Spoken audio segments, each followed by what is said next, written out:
and maybe didn't dominate like a 9-1 favorite should, but showed improvement in the areas that they're looking to show improvement. Or I said Josue Vargas because I wrote it down phonetically for me, but kept the J instead of saying Josue Vargas. Sorry about that, Tim. It's all good. Your thoughts about that entire It's all situation? Well, you know, we're raving about Raul Rivas and what he done and what great of a job he done in guiding Josue Vargas to victory. But I think the real MVP that night was a man that wasn't in the arena, a man that was at home probably watching on the TV, and that was Vargas Sr. I have to say, you know when you have a great teacher, because when the tests come, you pass the test. And that's exactly what he did. He got his son ready for what he was going to see against Briseño that night. And I have to applaud him. Great job. But I wouldn't mind with the guidance of Raul Rivas joining up with the father and coming together, collaborating together, and actually, helping this kid become a world champion. But that's the MVP. He did his job. You think your father did his job as a trainer, even if he's not there to be the chief second. I think the takeaway from this is don't go in and out of the bubble. His father leaves the bubble contaminated, can't come back in potentially, and Top Rank is being really good. We've already said that. Top Rank is being really good about being strict about the bubble. This is what the NBA is going to have to do. This is what Dana White's doing in the UFC. If the NFL is serious about having a season, they're going to have to do something like it. That's no joke. That must be taken seriously. Tim, tonight's fight, Pedraza against LePierre, your thoughts? Well, this is a crossover fight for both guys. For LePierre, he's 35 years old. He's already fought for the world championship once. And so he can't afford a loss, being at the age that he is. And this is the opportunity, and he can't afford a loss. So he's going to have to win this fight if he wants another chance at the world title. And then for Pedraza, he's a little bit younger, but I think he's more on the tail end of his career, and he can't afford another loss. He's actually coming off a loss to Jose Zepeda. So this is a big fight for both of these guys, and both of these guys cannot afford a loss tonight. Yeah, that's right. It's like the Maurice Hooker losers from title shots tour, right? Like you have a bunch of guys on our rear who Hooker's beaten in title fights, who are having varying degrees of success. LePierre comes in as the underdog here. Robeisy Ramirez is fighting Adan Gonzales, and this is the guy who beat him in his pro debut. I mean, that was not supposed to be a loss. He was a neophyte in boxing. Ramirez is a two-time gold medalist who's beaten a who's who of top boxing stars at this point who are pros. Back then were amateurs, on his way to 2 gold medals. Loses his pro debut to a guy without a glittering record, not a lot of experience himself. Here's his chance for revenge, to avenge the defeat, and also to showcase, hey, maybe he really can be an opponent eventually for the likes of Shakur Stevenson or someone like that. Your thoughts on Ramirez tonight? I was at that fight, and I saw a professional boxer versus an amateur fighter. And, I said that the trainer was responsible for not getting Ramirez ready for what he was going to see. You got to understand, it doesn't matter if you're a great amateur. The pros are different. Everything is different in the pros. How you shoot the jab is different. You have to hurt these guys. It's not about points anymore. And I believe the fact that Ramirez has teamed up with Ismael Salas, another Cuban that understands him, that can relate with him, that knows his style, I believe that this is going to propel this young man to where he wants to get. And I believe that these guys are going to come together and they're going to do some big things tonight. So don't blink.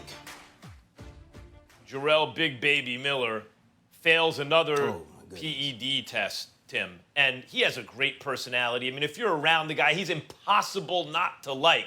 But now he's talking about, Jarrell, he's talking about I never willingly or knowingly took steroids to perform, enhance my performance. Brother, come on, man. Come on.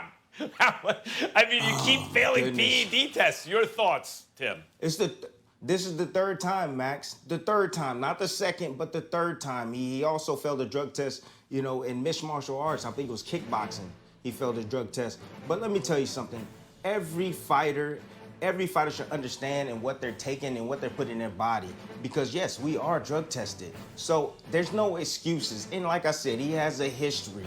But this is the thing with this, guys. This is why this is so important to me in our sport of boxing.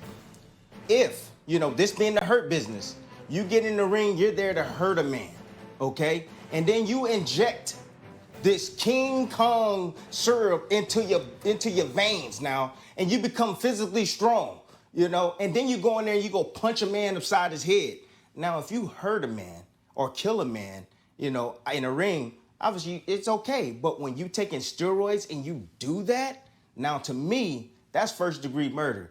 That's premeditated murder, and that's the problem with boxing, okay? Any other sport, if they're doing, like hitting baseballs, okay, that's one thing. All right, shooting basketball, that's another thing. But boxing, we are here, it's the hurt business. We are here to hurt one another. And that, my friend, is the reason why this is bad. And that's the reason why I'm saying he should be banned from boxing. Banned him 3 times now. Yeah, I think a lot of it, I'm not trying to make excuses for anyone just because I think Miller has a good personality. But I think some of it, especially in the heavyweight division, is defensive in the sense that there's a sense that your opponent's probably on it. I mean, it's pervasive in sports that includes boxing, PEDs, but particularly in the heavyweight division, I think there's a sense that you better because the other guy is. No excuse. I basically agree with you, Tim. Okay, let's move on. Let's move on from Miller. I think people agree he should be banned. The question is for how long. Yeah. There are people calling for lifetime bans, maybe a little bit much, but clearly he's in trouble. Life, Max. Tim, honestly, what if he gets in the ring? What if he doesn't get caught and he kills a man? You're right. Listen, of course, it's a hurt. I think you articulated it perfectly. The WBC, and I never call these sanctioning bodies by name, and they're a joke of an organization, a diamond champion, an interim champion, a spaceship champion. Like, what are they talking about? But in this case, all in the same division, by the way. They have multiple champions in the same division. One organization. There are multiple organizations, obviously. Mm-hmm. But here is a sanctioning body maybe being useful, saying, you know what? This fight, that's a good fight. We can make it. Let's make it. Mandating Luke Campbell versus Ryan Garcia, ostensibly to see, or theoretically to see, who gets a shot at Devin Haney. None of that's the real championship. Lomachenko's the real champion, but damn, I'd like to see all those fights in a lead-up to a Lomachenko fight. There are promotional issues to get to all those fights, but here at least the sanctioning body is trying to make a fight I think that people would like to see, Tim. Yeah, it's a fight I would like to see. I would like to see his kids step up. We're hearing a lot of hype. There's a lot of hype built around this young man. I believe that he's ready. I believe that he's hungry. He's determined. He's a kid that stays in the gym. They wanted him to fight Linares, and guess what? Linares beat Luke Campbell. You got to understand that. So why not put this young man against Luke Campbell? You understand me? So I think he's ready. I think he's ready for this matchup. I don't know what Golden Boy's doing and what they waiting on. He's fantastic. Got hand speed, great timing, great ability. Like I said, he's in the gym constantly getting better. He's with Canelo. He's with the team Canelo. I love the kid. I think he's a great fighter, and I want to see him take this step forward in competing against Luke Campbell. Tim, thanks a million, and we're going to check in with you soon on the issue of fathers and sons. That's coming up with Mark Kriegel. This is Max on Boxing.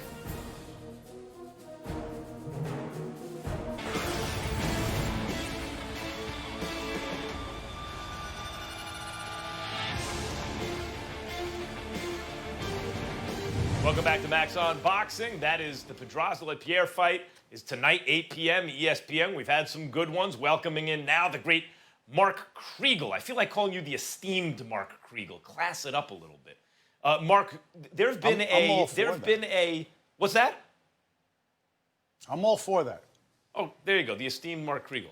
There's been, it seems at least anecdotally, like an uptick in the number of fathers training their sons in boxing. And we see this in other sports, right? Second and third generations. We started to see, especially like by the 1970s in baseball, fathers who played organized baseball now teaching their sons, kind of raising them in organized baseball. In boxing, maybe it reflects something else. Maybe it's that there's less competition in a way because not all these fathers come from boxing backgrounds. But at any rate, it seems anecdotally to me, at least in my experience, that it's happening more. Is it true? Why is it? What's going on?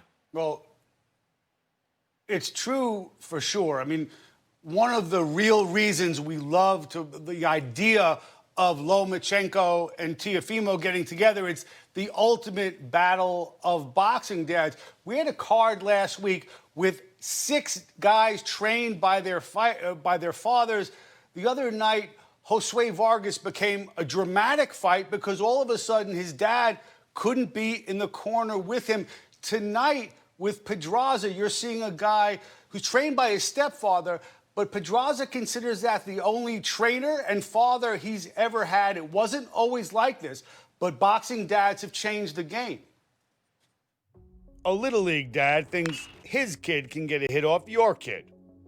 A boxing dad thinks his kid can kick... Well, you get it. It's the ultimate in male vanity. A dream come true. Better than a sports car. Now, there have always been boxing dads. Typically, they came from the game, hung around gyms, and apprenticed as fighters or trainers themselves.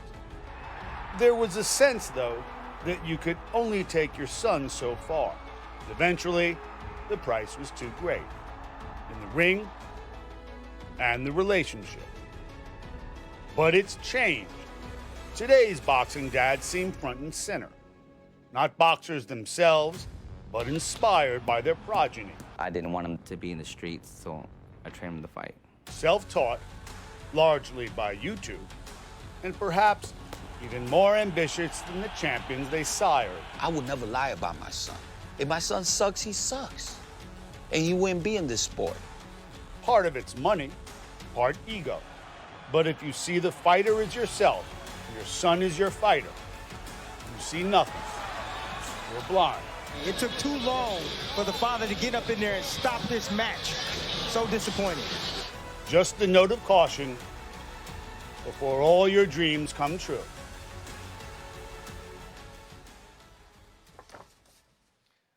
Mark, it does seem that there are some fathers, as you make the point, who are living vicariously through their sons. Teofimo Lopez's father, for sure, gives you that impression that his son, as he feels, is an extension of himself in the ring. And there are others like Papa Lomachenko who seem to kind of fade into the background and are interested in it really as a profession and extends past some kind of vicarious experience for them. Have you noticed that, and to what do you ascribe that? I've heard all sorts of theories going back to the crash of '08. Teofimo's manager, Dave McWhorter, threw that. There's no way to prove it or not prove it. I know it's different than it used to be, and I think that when you came up in the game, it was a taboo. When I started covering boxing, it was a taboo. You know, your dad can only take you so far. Now it is definitely not. Now it's the norm. The curious thing to me about Anatoly Lomachenko and Teofimo Sr. is that they're the opposite types of guys. We've talked about this before. Teofimo Sr. is the voice we've heard in New York all of our lives, and Papa Lomachenko never says a word. But they're both consumed with their legacy, and they've both plotted it out meticulously, through their sons. In that way, they're unified. Right, although, Papa Lomachenko trains other fighters, too, and is not really as front and center. And it seems like he takes it as a profession, whereas Teofimo Lopez's father, clearly it's a family business, but is living through Teo. Teo sees him as an extension of himself in the ring. Very different. Anyway, whether or not it's a different approach, it gives you a different feeling. I'm wondering your thoughts about why we're seeing so many fathers training their sons As I mentioned in baseball, there came a time where there were different levels of organization in baseball, including Little League, and fathers who had formal training and played professional at a certain level, Major League or below, would start to raise their kids in the culture of the game early, and when really their kids' first coaches. But you're right, in boxing it used to be that was no good. It wouldn't work out. Would the father stop the fight too early or push his son out there too much? And eventually they would part ways. It seems to be changing. Is that because there's less competition nowadays? So a father can just learn some stuff on YouTube and there's not the same expertise among trainers so they can be more successful that way? Or is there something else going on, do you think? I think there may be less boxing infrastructure, at the teenage and pre-teenage level. But I think one of the reasons these fathers do it is because they can.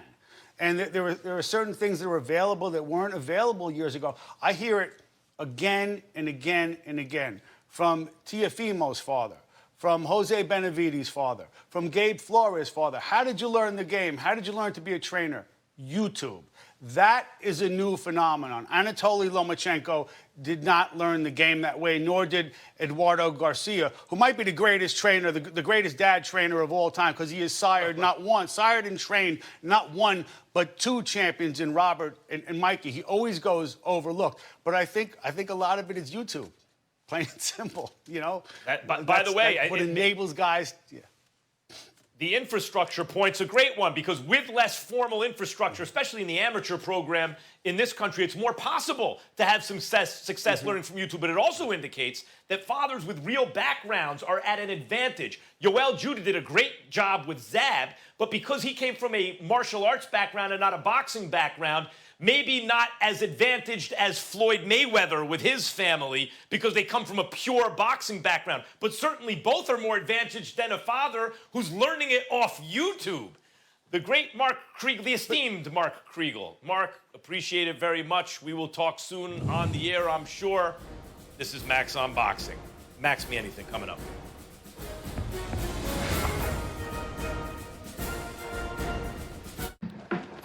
Teddy Love. And ring that bell. HWRD, is that supposed to be Howard? Asks, are you taking Oscar De La Hoya comeback seriously or is he trolling? No, by the way, here's the question. Would you pay to watch Oscar De La Hoya fight? Would you pay to watch Mike Tyson fight? Would you pay to watch these characters that you know fight? If the answer is yes, and I think the answer is, then you might see them in the ring again. Their championship days will never return. But you have to take a comeback seriously from that point of view. In other words, they very well could wind up in the ring fighting for money again. Next question, this from Duran. Can you give a reasonable answer as to why Canelo doesn't fight either Charlo brother or Demetrius Andrade? Right, take any kind of promotional issue out. I think Andrade is the guy. Charlo brothers would be very interesting. But they'd be exciting fights. But the bottom line with Canelo is even champions who seem to fight all comers, there will be fighters where the money's not quite worth it to make that fight when there are easier fights to be had for the same money or maybe tougher or as tough fights to be had for more money. That's where Canelo is right now, though I'd love to see him in against either Charlo brother or Andrade. I also think that given circumstances right now, promoters generally in and around the 160, 168 pound class can start to make fights happen, just like we've kind of heard and thought about Errol Spence and Terrence Crawford maybe making it happen somehow at welterweight. Alex wants to know, what fight does boxing need the most? Not Fury versus somebody else, please. Okay, I just mentioned it. Terrence Crawford and Errol Spence. That's the best fight that can be made on boxing. More Max on Boxing coming right up.